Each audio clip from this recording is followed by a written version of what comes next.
राजनीतिक गलियारे में।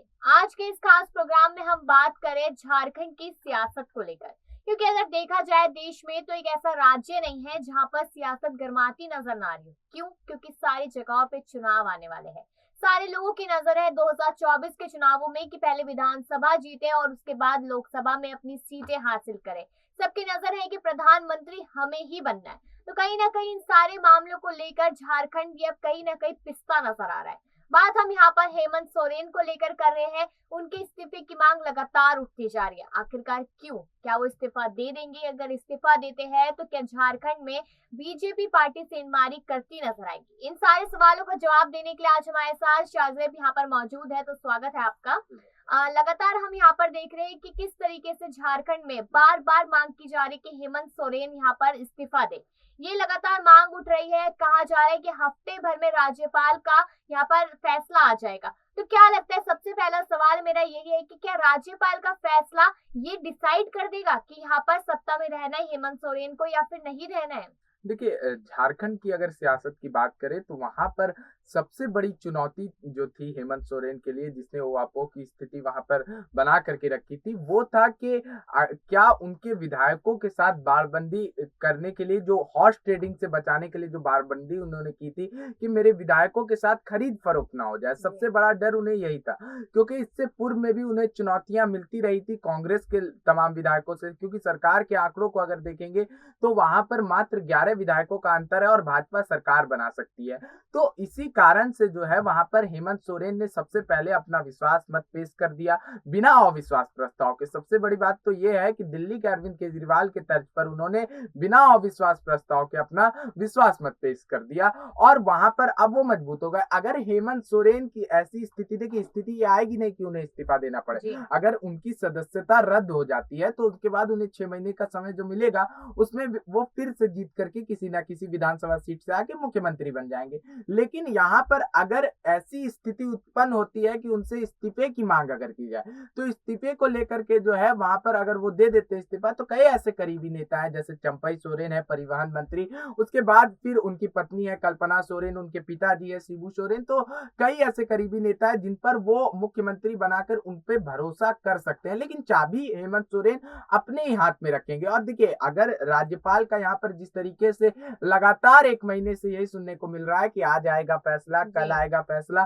तो इसने कहीं ना कहीं जो है झारखंड की सियासत में और भी ज्यादा जो है तनावपूर्ण स्थिति बना करके रख दी है, जिसके लिए यूपीए के विधायक जो है और सांसद जो वरिष्ठ नेता है, जैसे कि गीता कोड़ा हुई, आपकी विजय हांसदा हुए, वो राज्यपाल से मिलने भी पहुंचे। लेकिन 2 दिन का राज्यपाल ने समय मांगा और 2 दिन के बाद अब देखिए 18 से 20 दिन होने को है, लेकिन उसके बाद भी राज्यपाल फैसला नहीं सुना रहे। आखिर उस लिफाफे में ऐसा क्या है? सबसे बड़ा सवाल यही उठ रहा है जी, कि लिफाफे में क्या है जो अभी तक खुलकर सामने नहीं आ पा रहा है। ये सवाल लगातार बना हुआ है। लेकिन अगर बात 25 अगस्त की जाए तो तभी ये इल्जाम यहाँ पर लगातार पत्थर खनन को लेकर हेमंत सोरेन पे कि कहीं ना कहीं उन्होंने ये सब काम किया, जिसकी वजह से इस्तीफे की मांग होने लग गई। अब आपने यहाँ पर शाहजेब कहा कि शायद उनकी पत्नी कल्पना यहाँ पर उम्मीदवार हो सकते हैं या फिर शिबू हो सकते हैं। तो यहाँ पर बहुत सारे लोग हैं। यहाँ पर सीता की अगर बात की जाए, वो भी लगातार इस लाइन में बनी हुई है। तो क्या ये माना जा सकता है कि शायद यहाँ पर अब जनता को भी ये महसूस हो रहा है कि शायद हेमंत सोरेन अच्छे से अपनी उम्मीदवारी नहीं जता पा रहे, यहाँ पर काम नहीं कर पा रहे, इसलिए किसी और को यहाँ पर मौका देना चाहिए?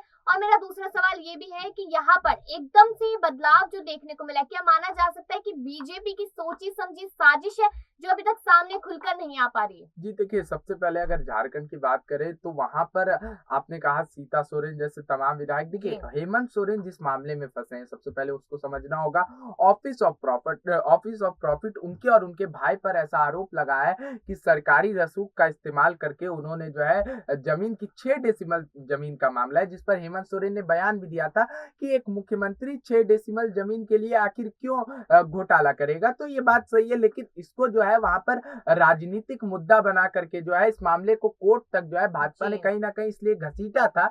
लेकिन भाजपा का जो ये घसीटना था, अब देखिए कि हेमंत सोरेन ने 1932 वाला जो खतियान है वो वहां पर झारखंड में लागू कर दिया। तो भाजपा एक तरीके से वहां पर भी अब चुप्पी साध गई है, क्योंकि भाजपा को अब समझ में नहीं आ रहा है, क्योंकि लोकसभा का जो वोट बैंक है, वो जो गणित है लोकसभा चुनाव का 2024 का, वो भाजपा अगर 1932 के खतियान पर मुंह खोलती है तो उनका बिगड़ जाएगा। और हेमंत सोरेन ने अपने वोट बैंक को, आदिवासी वोट बैंक, मूलवासी जो है झारखंडी वोट बैंक, उसको काफी ज्यादा जो है अपने फैसले से अब जो है मजबूत कर दिया। यही कारण है कि हेमंत सोरेन इस चीज को लेकर के चिंतित नजर आ रहे हैं, लेकिन लगातार उनसे इस्तीफे की मांग हो रही है और राज्यपाल जो है इस्तीफा रोके, लिफाफ को रोके हुए फैसला नहीं सुना रहे हैं, इस वजह से उनसे इस्तीफे की मांग हो रही है। अगर अपना फैसला सुना दे राज्यपाल तो वो फिर वहां पर सारी ओहापों की स्थिति जो है वो खत्म हो जाएगी।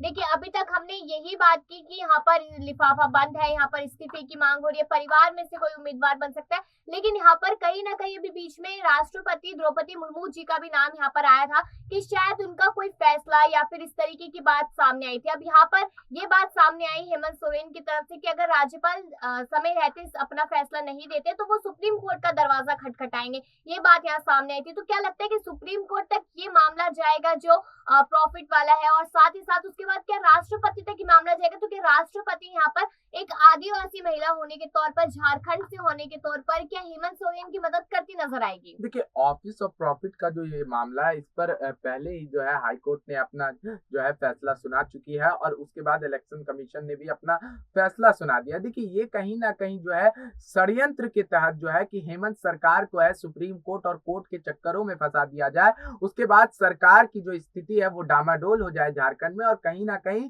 राष्ट्रपति शासन जो है, जो लगातार भाजपा के तमाम नेता, जैसे कि दिग्गज नेताओं की अगर बात करें, गोड्डा से सांसद निशिकांत दुबे जैसे नेताओं ने लगातार ये मांग की है कि झारखंड में राष्ट्रपति शासन जो है लागू होना चाहिए और फिर से जो है एक बार विधानसभा के चुनाव होना चाहिए। तो इसी चीज को लेकर के जो है कहीं ना कहीं हेमंत सोरेन ने आरोप भी लगाया था कि जानबूझ करके राज्यपाल जो है वहां पर रोके हुए हैं, और उसको लेकर के अपना मंतव्य मांगने के लिए हेमंत सोरेन ने सलाह भी ली थी कानूनी, और उसके बाद उनके वकील ने पत्र भी लिखा था राज्यपाल को, लेकिन उसके बाद भी अभी देखिए जस का तस जो है स्थिति वहां पर बनी हुई है। लेकिन कहीं ना कहीं अभी हम देख रहे हैं कि देश भर में यहाँ पर भारत जोड़ो अभियान कांग्रेस पार्टी की तरफ से चल रहा है, लेकिन अभी जो झारखंड में जो हालात बने हुए हैं उनको देखकर तो लगता है कि अगर इस्तीफा देते हैं तो कहीं ना कहीं जो गठबंधन है वो टूटता नजर आएगा। तो क्या भारत जोड़ो अभियान को देश के साथ जोड़ने की बात कहीं ना कहीं यहाँ कांग्रेस पार्टी के लिए फेल होती नजर आएगी? देखिए, कांग्रेस ने जिस तरीके से भारत जोड़ो अभियान का शुरुआत किया था, अगर कांग्रेस की बात करें तो कांग्रेस उन राज्यों में नहीं जा रही है, उन राज्यों को नहीं साध रही है जहां पर भाजपा सशक्त है, बल्कि उन राज्यों को साधने का काम कर रही है जहां पर कांग्रेस जो है कमजोर होती नजर आ रही है। देखिए, अगर आप कांग्रेस का भारत जोड़ो यात्रा के दौरे को आप सही से अगर देखेंगे तो एक सीधे लकीर में जो है उनकी यात्रा है सारे दक्षिण पंथी क्षेत्रों में, जहां पर कुल मिलाकर के 321 लोकसभा की सीटें हैं, जहां पर कांग्रेस को मात्र और मात्र 37 सीटें हाथ लगती है। बल्कि अगर पहले की बात करें, इंदिरा गांधी की समय की अगर बात करें, राजीव गांधी की समय की बात करें, पीवी नरसिम्हा राव की समय की बात करें, तो उस समय तक कांग्रेस दक्षिण पंथी क्षेत्रों में काफी ज्यादा मजबूत थी, और यही कारण था कि जो भी कांग्रेस का जो अध्यक्ष भी बना है इससे पूर्व, जैसे अभी अध्यक्ष को लेकर के भी वहां पर स्थिति गहमा गहमी की बनी हुई है, तो वो भी दक्षिण पंथी क्षेत्र से ही आता था। तो मतलब कि कहीं ना कहीं माना जा सकता है कि जो भारत जोड़ो अभियान है वो तो चल ही रहा है, लेकिन जहाँ पे गठबंधन में सरकार है वो भी इस वक्त काफी ज्यादा मुश्किल में है कांग्रेस पार्टी की। और ये बात यहाँ पर हेमंत सोरेन को लेकर, तो देखिए यहाँ पर पूरा मामला डिपेंड करता है कहीं ना कहीं कि राज्यपाल का फैसला कब तक आता है। अगर समय रहते उनका फैसला नहीं आता तो यहाँ पर सुप्रीम कोर्ट का दरवाजा खटखटाया जाएगा। उसके बाद देखना होगा कि आखिरकार झारखंड में सियासत किस तरफ मोड़ लेती नजर आती है। तो मैं शुक्रिया अदा करना चाहूंगी शाहजेब आपका कि लगातार आपने सवालों को जवाब दिया, लेकिन आखिरी में यही देखना है कि आखिरकार हेमंत सोरेन का फैसला क्या होगा, क्या सच में वो इस्तीफा देंगे या फिर वो अपने लिए लड़ते नजर आएंगे। और बाकी ऐसी खबरों के लिए देखते रहिए राजनीतिक गलियारा। कमेंट सेक्शन में कमेंट जरूर करिएगा। नमस्कार।